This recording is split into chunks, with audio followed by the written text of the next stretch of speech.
Assalamualaikum warahmatullahi wabarakatuh. Jumpa lagi di channel Ruang Nusantara. Baik, tidak usah berlama-lama. Mari kita simak bersama-sama ceritanya. Di tengah kemegahan kerajaan Daha, hiduplah dua putri dari darah bangsawan yang sangat berbeda sifat. Putri pertama bernama Galuh Ajeng, berparas cantik namun berhati licik dan penuh iri. Sedangkan adiknya, Chandra Kirana, memiliki kecantikan sejati yang terpancar dari kebaikan hatinya. Ia lembut, bijaksana, dan dicintai oleh rakyat. Raja Daha, ayah mereka, sedang mempersiapkan pengunduran diri karena usia yang telah lanjut. Ia berencana menyerahkan tahta kepada Chandra Kirana, bukan hanya karena ia anak bungsu, tapi karena sang putri menunjukkan kebijaksanaan sejati dalam memimpin.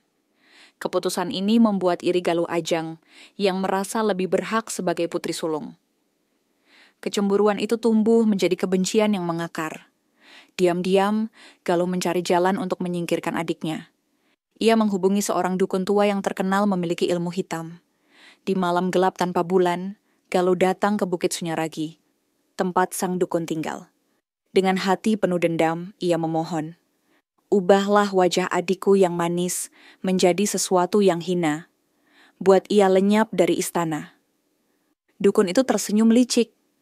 Ia memberikan sebuah ramuan kutukan dalam kendi batu. Taburkan ini saat Chandra Kirana mandi. Ia akan berubah menjadi makhluk rendah yang tak dikenali siapapun. Keesokan harinya, Galuh melakukannya. Ia pura-pura mengajak Chandra Kirana mandi di sendang kerajaan. Saat sang adik tengah membasuh wajahnya, Galuh menuangkan ramuan itu diam-diam ke air. Seketika cahaya aneh muncul. Chandra Kirana menjerit. Tubuhnya berputar-putar, lalu perlahan lenyap, menjadi seekor keong berwarna emas yang tenggelam dalam air. Galuh pura-pura panik dan menangis di hadapan raja. "Ayahanda, Kirana tercebur ke dalam sendang dan tak muncul lagi." Raja yang sudah renta terguncang hebat. Ia mengirim pasukan untuk mencari putrinya selama berhari-hari, namun Chandra Kirana tak ditemukan. Akhirnya, istana diliputi duka. Tahta pun sementara waktu jatuh ke tangan Galuh Ajeng. Sementara itu, seekor keong emas hanyut terbawa arus sungai, terbawa jauh dari istana, meluncur ke dunia luar, menanti takdir berikutnya. Arus sungai membawa keong emas itu melintasi hutan, sawah, dan lembah. Tak ada yang menyadari bahwa makhluk kecil itu sesungguhnya adalah putri Chandra Kirana yang telah dikutuk. Tubuhnya kini kecil dan mengilap, namun jiwanya tetap sadar. Ia tak bisa berbicara, tak bisa menangis, hanya bisa mengikuti arus kehidupan yang tak menentu. Hingga suatu pagi, di sebuah desa terpencil yang jauh dari kemegahan istana Daha, seorang nenek tua tengah menyusuri tepi sungai mencari bahan makanan. Namanya Nenek Sarinah, seorang janda yang hidup sebatang kara di gubuk kecil. Ia tidak memiliki anak maupun cucu. Sumber penghidupannya hanyalah dari menjual hasil kebun dan memungut apapun yang bisa dimakan dari sungai dan hutan. Ketika ia sedang mencari siput dan kerang untuk makan malam, matanya menangkap kilauan aneh di sela-sela batu sungai. Ia mendekat dan menemukan seekor keong berwarna emas yang sangat cantik. Cangkangnya berkilau seperti logam mulia, seolah bukan dari dunia ini. Subhanallah. "Keong apa ini? Cantik sekali," gumam Nenek Sarinah sambil mengangkatnya pelan. Meski terkesima, nenek itu tidak berpikir untuk menjual atau memanfaatkan keong emas itu demi kekayaan. Justru, ia membawa pulang keong itu ke rumah dan menaruhnya dalam kendi tanah liat berisi air bersih. "Mulai sekarang, kau temanku ya," kata nenek itu sambil tersenyum. "Namamu, Keong Mas." Hari-hari berlalu. Nenek Sarinah merawat Keong Mas dengan penuh kasih sayang, seolah keong itu adalah anaknya sendiri. Ia membersihkan kendinya setiap pagi, mengganti airnya, dan bahkan mengajaknya berbicara seperti sedang berbicara pada cucu. Yang tak ia ketahui, setiap kali ia meninggalkan rumah untuk ke ladang, keajaiban terjadi. Keong Mas berubah menjadi manusia, wujud asli Chandra Kirana yang cantik dan anggun. Ia keluar dari kendi, membersihkan rumah, menyapu lantai, memasak makanan sederhana, dan bahkan menyiapkan air hangat untuk nenek saat pulang. Saat Nenek Sarinah kembali, ia selalu terkejut rumahnya menjadi rapi dan wangi. Ia sempat berpikir rumahnya dihuni roh halus yang baik, karena semua pekerjaan rumah telah selesai tanpa ia lakukan. Siapa yang menanak nasi? Siapa yang menjemur pakaian? Bisiknya cemas. Tapi hari demi hari, ia justru merasa damai. Chandra Kirana tidak pernah memperlihatkan wujud aslinya secara langsung. Ia hanya ingin membalas kebaikan sang nenek yang telah merawatnya dengan tulus. Namun, dunia tak akan membiarkan rahasia itu terus tersembunyi. Takdir sedang menyiapkan pertemuan yang akan mengubah segalanya. Suatu pagi, Nenek Sarinah memutuskan untuk berangkat lebih awal ke ladang. Ia ingin membersihkan rumput liar sebelum matahari meninggi. Seperti biasa, ia menyapa Keong Mas dan berkata, "Tunggu di rumah ya, Nduk. Nenek pulang siang nanti." Namun hari itu berbeda. Nenek Sarinah yang biasanya pulang sebelum siang, justru tertahan karena ladangnya digenangi air dari saluran irigasi yang jebol. Ia memutuskan untuk berteduh di balik pohon jati sambil menunggu air surut. Di tengah kebosanan, muncul rasa penasaran yang sudah lama ia pendam. "Siapa yang selalu membersihkan rumahku tiap aku pergi?" gumamnya. Didorong rasa ingin tahu, ia kembali ke rumah secara diam-diam dan menyelinap dari pintu belakang. Langkahnya ia rapatkan agar tak terdengar. Saat ia mengintip ke dalam rumah dari celah anyaman dinding bambu, matanya membelalak. Di tengah rumah yang sudah rapi, berdiri seorang gadis muda berparas luar biasa cantik. Rambutnya panjang terurai, matanya bening, dan gerak-geriknya penuh kelembutan. Ia sedang menyapu lantai, lalu memanaskan air di tungku. Nenek Sarinah terkesiap dan menahan napas. Ia mengenali kain yang dipakai gadis itu. Itu adalah selendang tua miliknya yang sudah lama disimpan dalam lemari. Siapa dia dan dari mana datangnya?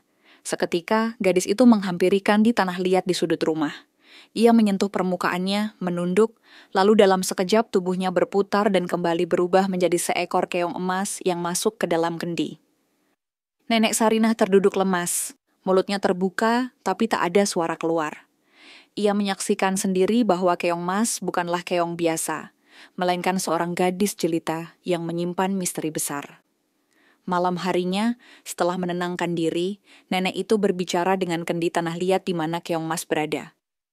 "Duk, aku tak akan memaksamu, tapi siapa dirimu sebenarnya? Apakah kau makhluk gaib, ataukah manusia yang dikutuk?" Lama tak ada ada jawaban, namun air dalam kendi tampak bergetar pelan. Keesokan harinya, saat nenek bangun pagi, ia mendapati gadis cantik itu duduk di depan tungku, tersenyum padanya. "Maafkan aku, Nek," katanya lembut. "Namaku Chandra Kirana. Aku bukan keong. Aku seorang putri dari kerajaan Daha, yang dikutuk oleh kakakku sendiri." Nenek Sarinah terdiam. Air matanya menetes perlahan. Ia memeluk Chandra Kirana erat-erat. "Aku tidak tahu siapa dirimu, tapi kau sudah seperti cucuku sendiri. Mulai hari ini, kau tak perlu lagi bersembunyi." Dan sejak saat itu, Chandra Kirana tak lagi berubah menjadi keong. Tapi kisahnya belum selesai. Dunia luar belum tahu bahwa sang putri masih hidup, dan di istana Daha, kebenaran masih dikubur oleh kebohongan. Sementara Chandra Kirana mulai hidup sebagai manusia kembali di desa bersama Nenek Sarinah, di istana Daha, bayang-bayang kebohongan terus menghantui Galuh Ajeng. Meski ia kini menduduki posisi terhormat sebagai satu-satunya putri yang tersisa, hatinya tidak pernah tenang. Setiap malam Galuh bermimpi buruk.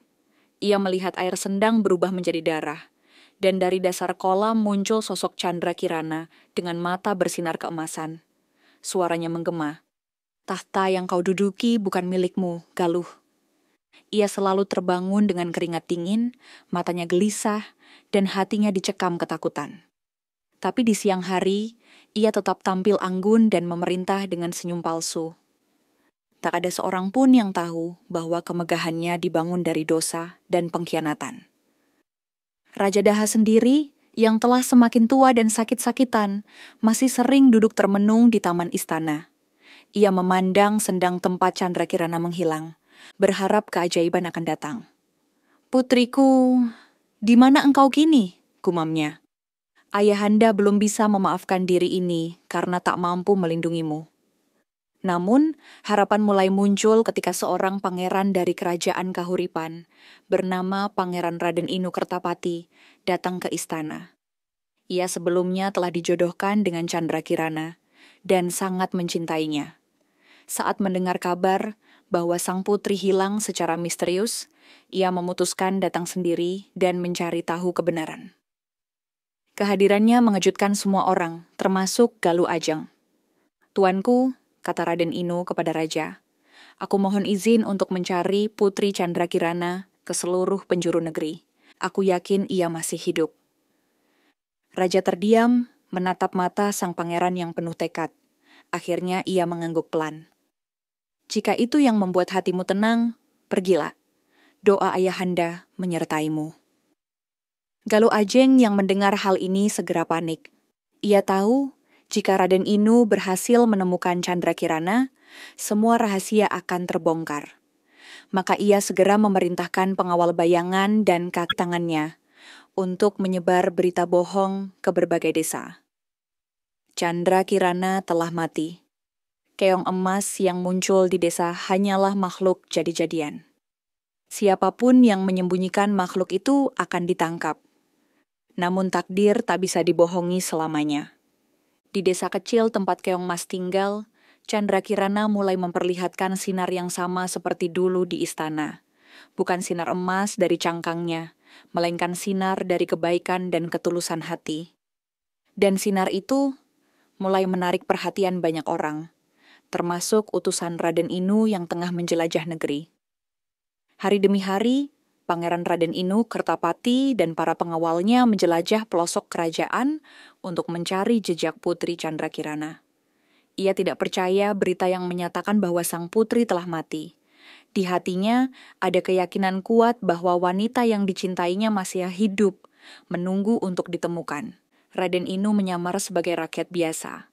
Ia menanggalkan pakaian kebangsawanannya, mengganti jubah dengan kain lusuh, dan hanya ditemani 2 pengawal setia. Ia berjalan dari desa ke desa, menanyakan keberadaan gadis berparas jelita yang tak dikenali, atau cerita tentang keajaiban di tengah rakyat. Sebagian menertawakannya, sebagian menganggapnya gila, tapi sang pangeran tak menyerah.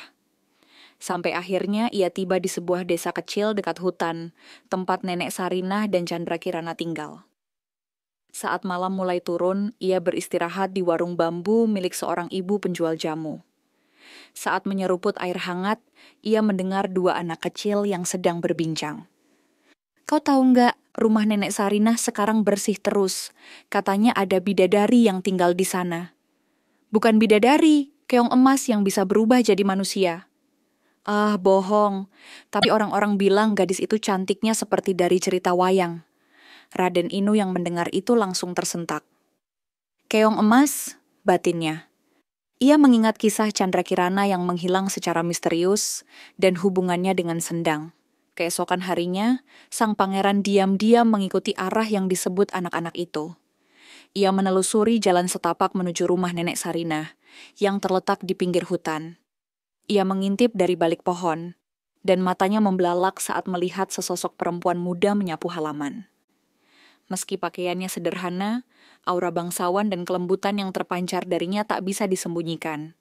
Dan yang paling mengejutkan, wajah itu. Wajah yang selalu hadir dalam mimpi-mimpi Raden Inu selama ini. Wajah yang sama dengan lukisan Putri Chandra Kirana di Istana Kahuripan.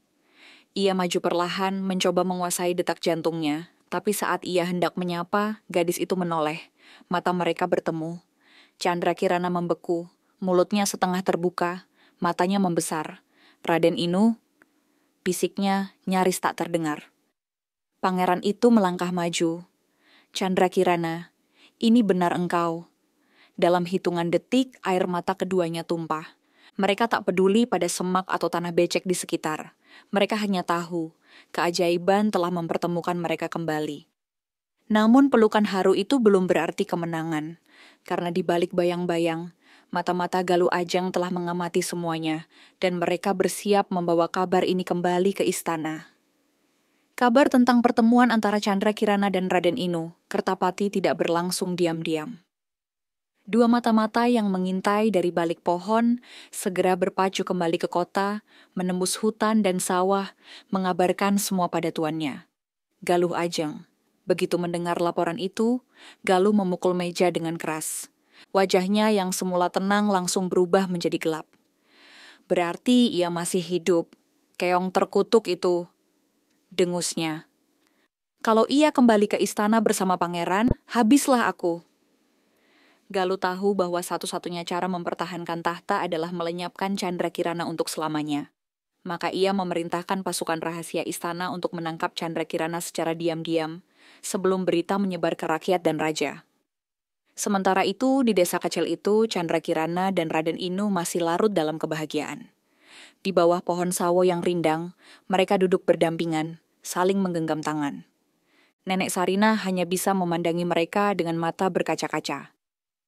Selama ini aku hanya bisa berdoa agar kamu diselamatkan dari kutukan itu, ucap sang pangeran lembut. Aku pun tidak pernah menyangka kau akan mencariku sejauh ini, balas Candrakirana. Aku pikir semua telah melupakanku. Tak mungkin aku melupakanmu, kata Raden Inu. Kau bukan hanya tunanganku, tapi juga cahaya jiwaku. Namun momen indah itu tak berlangsung lama. Malam itu, saat semua telah tertidur, beberapa orang bersenjata bayangan menyelinap ke gubuk Nenek Sarinah.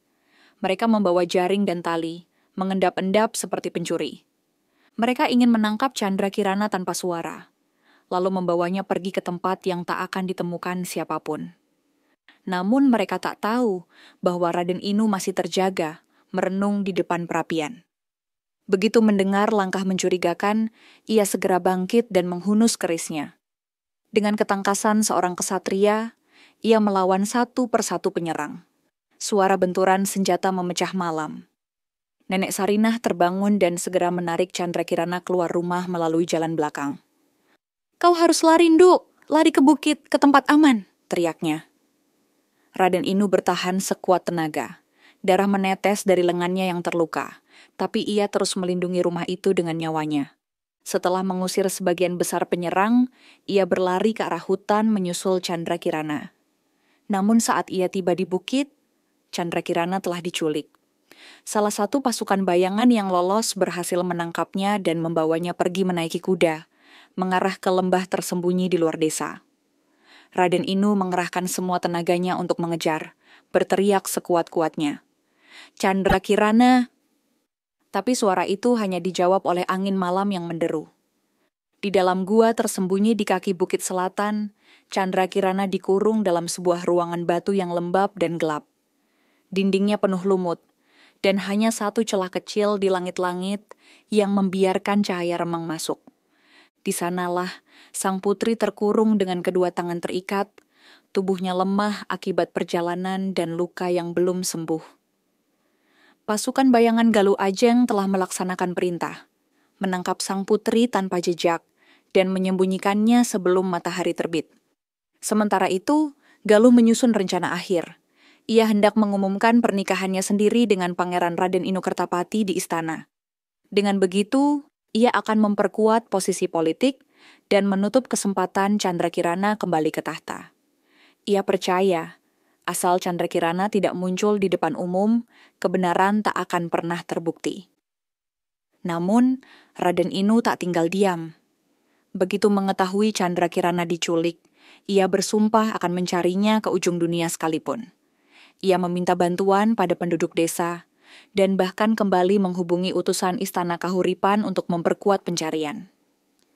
Dengan mempelajari jejak kaki, bekas tapal kuda, dan arah angin malam sebelumnya, Raden Inu menebak kemungkinan para penculik melarikan diri ke arah selatan.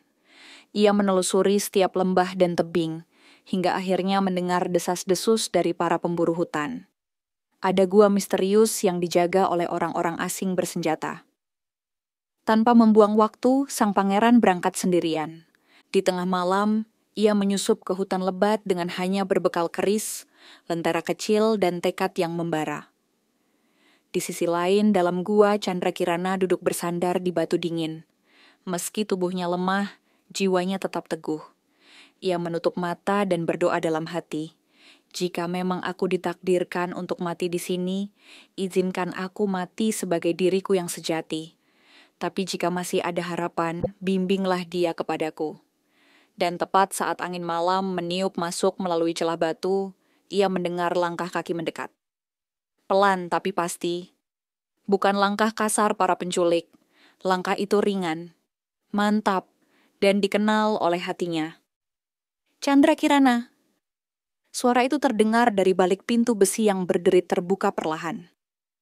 Raden Inu berdiri di sana, napasnya tersengal, tubuhnya penuh debu dan luka, tapi matanya bersinar penuh cinta. Begitu melihat Chandra Kirana, ia segera memeluknya dengan air mata haru. Namun, mereka belum aman. Suara langkah kaki dan teriakan terdengar dari luar gua. Pasukan Galuh Ajang kembali. Pangeran itu tahu, mereka harus segera pergi, atau mereka akan terperangkap bersama. Dan di luar, para penjaga sudah bersiap menutup jalan keluar satu-satunya. Raden Inu menggenggam tangan Chandra Kirana erat. Waktu mereka tak banyak. Dari celah gua, suara sepatu bot pasukan bayangan Galuh Ajeng makin mendekat. Teriakan dan langkah kaki bergema keras, mengguncang dinding gua. Bisa jalan? Tanya sang pangeran dengan suara terburu. Chandra Kirana mengangguk lemah. Meski tubuhnya gemetar dan luka masih terasa perih, semangatnya menyala karena harapan telah datang. Kalau perlu ku gendong, kata Raden Inu tanpa ragu. Dengan cepat mereka melintasi lorong sempit gua, menuruni bebatuan, dan menemukan celah kecil menuju belakang tebing. Namun sebelum mereka sempat keluar, panah melesat nyaris mengenai pundak sang pangeran. Para pengejar sudah menemukan mereka. Jangan biarkan mereka lolos, teriak salah satu prajurit bayangan. Raden Inu menarik Chandra Kirana ke belakang batu besar, berlindung sementara ia menangkis serangan dengan keris pusaka. Beberapa penjaga mengepung dari kiri dan kanan, tapi sang pangeran, meski kelelahan, bertarung dengan gagah berani. Ia menebas 1, 2, 3 penjaga tanpa gentar. Darah bercucuran, tapi ia terus bertahan. Melihat itu, Chandra Kirana meraih sebuah tongkat kayu patah dan melemparkannya ke wajah salah satu penjaga yang hendak menikam pangeran dari belakang. Lemparan itu memberi cukup waktu bagi Raden Inu untuk membalikan keadaan dan membuka jalur keluar. Mereka terus berlari menuruni bukit. Langit mulai memerah. Cahaya fajar muncul perlahan dari balik pepohonan, menyinari tanah yang basah oleh embun pagi. Di tengah hutan, suara burung mulai terdengar. Tapi bahaya belum usai. Pasukan Galuh masih mengejar. Kuda-kuda berderap dari arah utara, memotong jalur pelarian mereka. Melihat itu, Raden Inu membawa Chandra Kirana berbelok ke jalur curam yang hanya diketahui para pemburu. Ia melompat ke sungai kecil dan membimbing sang putri menyeberang, membasuh luka dan darah mereka dalam air dingin yang jernih. Saat akhirnya mereka tiba di balik bukit, di ujung desa tempat mereka bertemu dulu. Kabut pagi menyambut mereka. Nenek Sarinah yang telah cemas semalaman melihat mereka dari kejauhan. Ya Allah, kalian selamat. Ia berlari memeluk keduanya dengan air mata haru. Tapi Raden Inu tahu, ini belum akhir. Ia memandang ke arah timur, ke jalur menuju kota Daha. Chandra Kirana harus kembali ke istana. Dunia harus tahu siapa yang sebenarnya layak memimpin. Chandra Kirana menunduk. Tapi Galuh tidak akan tinggal diam. Raden Inu menatapnya dalam-dalam. Biarkan rakyat dan kebenaran yang bicara. Kita bawa ini ke hadapan raja sendiri. Dan pagi itu, di bawah langit yang mulai terang, mereka bersiap menuju medan terakhir. Bukan dengan senjata, tapi dengan kebenaran. Keesokan harinya, saat matahari menyinari jalan-jalan kerajaan Daha, sebuah rombongan kecil melintasi gerbang luar kota. Di barisan depan, tampak Raden Inu Kertapati berkuda, gagah namun penuh debu perjalanan. Di sampingnya, duduk seorang gadis berjilbab tipis berwarna krem. Wajahnya tertutup, namun anggunnya tak bisa disembunyikan. Itu adalah Chandra Kirana, yang kini kembali menuju tempat di mana segalanya dimulai. Berita tentang kedatangan Raden Inu menyebar secepat angin. Rakyat berkerumun di pinggir jalan, sebagian besar penasaran. Sebagian lainnya mulai bersorak. Nama sang pangeran memang dikenal sebagai calon menantu raja. Dan kini ia datang kembali membawa perempuan misterius. Sementara itu, di dalam istana, Galuh Ajeng hampir tak mampu berdiri saat mendengar kabar bahwa adiknya masih hidup dan kini menuju istana bersama pangeran. Tidak, tidak mungkin, desisnya. Itu pasti penipu atau penyihir yang menyamar. Namun ia tak bisa menghentikan langkah waktu. Di alun-alun istana, Raja Daha duduk di singgasana. Tubuhnya telah lemah, tapi sorot matanya tetap tajam. Di sekelilingnya, para pejabat dan panglima istana berjajar. Rakyat juga diperkenankan hadir. Raden Inu Kertapati maju dengan langkah tegap. Hamba datang membawa kebenaran yang selama ini tersembunyi, Paduka, katanya lantang. Raja menatapnya dalam-dalam. Di mana dia? Dengan hormat, sang pangeran menoleh ke belakang dan mempersilakan gadis berjilbab itu maju. Suasana mendadak hening. Selangkah demi selangkah, Chandra Kirana membuka penutup wajahnya. Saat wajahnya terlihat jelas di hadapan raja, semua orang tertegun. Mata sang raja berkaca-kaca, bibirnya bergetar. Kirana, anakku, ini benar engkau? Chandra Kirana berlutut. Ampuni anakmu, ayahanda. Aku dikutuk menjadi keong emas oleh Kakanda Galuh dan terdampar jauh dari istana. Suasana mendadak riuh.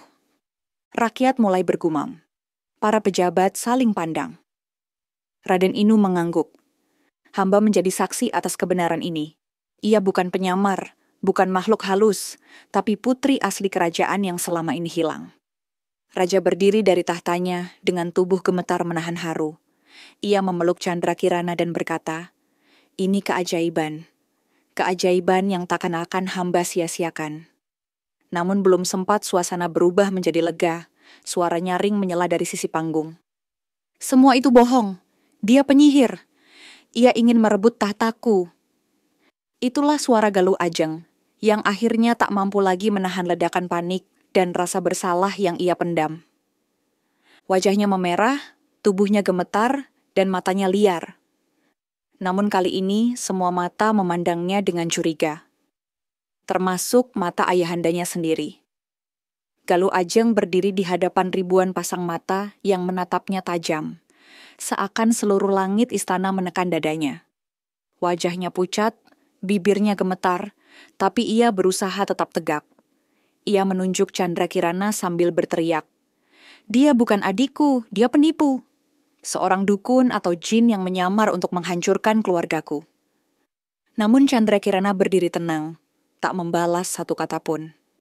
Ia hanya menatap kakaknya dengan mata sayu, bukan dengan dendam, melainkan dengan luka yang sudah terlalu dalam untuk dijelaskan. Raja memandang Galuh dengan sorot kecewa. "Galuh, jika benar dia bukan saudaramu, mengapa wajahnya sama persis? Mengapa mataku sendiri percaya ini adalah putriku?" Suasana menjadi senyap. Para pejabat mulai bergumam. Beberapa penjaga istana tampak menegang, bersiap jika diperintahkan menangkap Galuh Ajeng. Raden Inu maju. "Jika masih diragukan, izinkan hamba mengungkapkan satu bukti terakhir." Ia lalu memanggil seorang perempuan tua yang berdiri di belakang barisan rakyat. Dengan tubuh renta namun langkah mantap, Nenek Sarinah melangkah ke tengah alun-alun. Ia menunduk hormat lalu berkata lantang, "Saya, rakyat biasa dari desa selatan, adalah saksi hidup. Keong emas itu saya pungut sendiri di sungai, saya rawat dan saya lihat sendiri bagaimana ia berubah menjadi gadis ini. Ia adalah Chandra Kirana." Suasana riuh. Rakyat berseru, "Itu nenek yang katanya merawat gadis dari keong. Ini pasti benar." Dewi Keadilan membalas. Galuh mulai goyah, wajahnya memucat. Ia mundur beberapa langkah. Akhirnya, ketika semua mata menuding kebenaran padanya, ia berteriak keras dan roboh berlutut. "Ya, aku yang melakukannya," jeritnya. "Aku yang mengutuknya, aku yang membuangnya." Tangis meledak dari mulutnya. Air mata mengalir tak terbendung. Aku hanya iri. Aku lelah hidup di bawah bayang-bayang Kirana. Dia selalu sempurna, selalu dicintai rakyat dan ayahanda." Semua yang hadir terdiam. Tak ada yang menyangka Galuh Ajeng akan mengaku. Raja memejamkan mata. Perasaannya hancur mendengar dua putrinya saling menyakiti. Satu karena cinta, satu karena iri. Ia membuka mata dengan pelan dan berkata, "Galuh, kau bukan hanya mengkhianati darah dagingmu sendiri. Kau juga telah mencemari nama kerajaan." Suara raja berat dan getir. "Mulai hari ini, kau dicabut dari hak atas tahta. Dan atas kejahatanmu, kau akan diasingkan, agar kau merenungi dosamu sampai akhir hayatmu." Galuh hanya bisa menangis. Ia tak melawan. Ia tahu, inilah harga dari kejahatan yang ia pupuk sendiri. Sementara itu, Candrakirana hanya bisa menatap sang kakak pergi, tak dengan kebencian, tapi dengan luka yang terlalu dalam untuk dibiarkan sembuh dengan cepat. Beberapa hari setelah pengakuan Galuh Ajeng dan keputusannya untuk diasingkan ke biara pertapaan di utara, suasana kerajaan Daha kembali tenang. Namun gema peristiwa besar itu masih menggema di hati rakyat dan para bangsawan. Mereka menyaksikan sendiri bagaimana kebenaran akhirnya menang, meski harus melalui perjalanan panjang penuh luka. Raja Daha memanggil Candrakirana ke balairung istana. Ruang singgasana yang dulu menjadi saksi kebisuan dan kepalsuan, kini dipenuhi haru dan cahaya. Putri itu berjalan anggun dengan pakaian kebesaran berwarna putih keemasan. Tidak mewah, namun elegan dan bersih, cerminan jiwanya. Di hadapan para tetua kerajaan, panglima, pejabat tinggi, serta rakyat yang memadati halaman istana, raja berdiri dengan tongkatnya. "Rakyat Daha," ucap sang raja dengan suara berat. "Hari ini, aku menyerahkan tahtaku kepada putriku yang telah melalui ujian berat, namun tetap teguh menjaga hatinya. Candrakirana." Sorak-sorai menggema. Gendang dan gamelan ditabuh. Bendera kerajaan dikibarkan. Sementara itu, Candrakirana meneteskan air mata saat mahkota diletakkan di kepalanya. Namun sebelum menerima kekuasaan sepenuhnya, ia meminta bicara. "Hamba menerima kehormatan ini bukan sebagai balas dendam," katanya lirih namun tegas, melainkan sebagai kesempatan untuk membangun Daha yang lebih adil, lebih bijak, dan lebih penuh kasih. Ia bahkan memohon kepada sang ayah agar Galuh Ajeng diizinkan untuk tetap mendapat perlindungan hidup di pengasingannya. "Karena ia tetap kakakku, dan ia pernah menjadi bagian dari keluargaku." Permintaan itu membuat rakyat terharu. Setelah itu, Raja Daha menyatakan bahwa Candrakirana dan Raden Inu-Kertapati akan menikah, menyatukan dua kerajaan besar, Daha dan Kahuripan. Pernikahan mereka tidak hanya disambut sebagai perayaan cinta, tapi juga simbol bersatunya kebenaran, pengorbanan, dan takdir yang telah ditentukan oleh langit. Rakyat membuat tarian keongmas sebagai bentuk penghormatan terhadap kisah hidup sang putri. Tarian itu menampilkan perubahan dari keong menjadi manusia, dilambangkan dengan gerakan lembut dan anggun. Hari itu menjadi hari libur kerajaan. Rakyat berpesta. Anak-anak mewarnai cangkang keong emas, dan para ibu bercerita kepada anaknya. Inilah kisah putri yang pernah menjadi keong, tapi hatinya lebih mulia dari 1000 permat. Namun sebelum segalanya benar-benar berakhir, masih ada satu hal lagi yang belum dituntaskan. Janji yang pernah diucapkan Raden Inu kepada Candrakirana. Malam itu, langit Daha terang benderang. Bulan purnama tergantung tinggi, memancarkan cahaya putih keperakan yang memantul dari menara-menara istana. Di taman kerajaan yang penuh bunga kenanga dan melati, Candrakirana duduk di bawah pohon sawo, tempat favoritnya sejak kecil. Ia mengenakan kebaya sederhana tanpa mahkota, hanya dengan selendang tipis melilit bahunya. Langkah kaki perlahan terdengar mendekat. Raden Inu-Kertapati muncul dengan pakaian santai, membawa sesuatu di tangannya, sepotong kendi tanah liat tua. "Masih ingat ini?" tanyanya sambil tersenyum. Candrakirana menatap kendi itu dan tertawa kecil. "Itu tempat aku tinggal selama menjadi keong." Raden Inu duduk di sampingnya. Ia meletakkan kendi di antara mereka, lalu menatap langit. "Waktu itu," ujarnya pelan, "aku berjanji padamu. Kalau suatu hari aku menemukanmu kembali, aku tak hanya akan membawamu pulang. Aku akan menjagamu, bukan karena kau seorang putri, tapi karena kau adalah Candrakirana yang membuatku percaya pada harapan." Candrakirana menunduk, bibirnya gemetar menahan haru. "Aku tahu banyak hal telah berubah," lanjutnya. "Tapi satu hal yang tidak, hatiku. Maka di bawah bulan yang sama dengan malam kita dipertemukan kembali. Maukah engkau menjadi istriku, bukan hanya sebagai ratu kerajaan, tapi sebagai belahan jiwaku? Chandra Kirana memejamkan mata, menahan air mata yang tumpah. Ia tak menjawab dengan kata, hanya mengangguk pelan dan bersandar di bahu sang pangeran.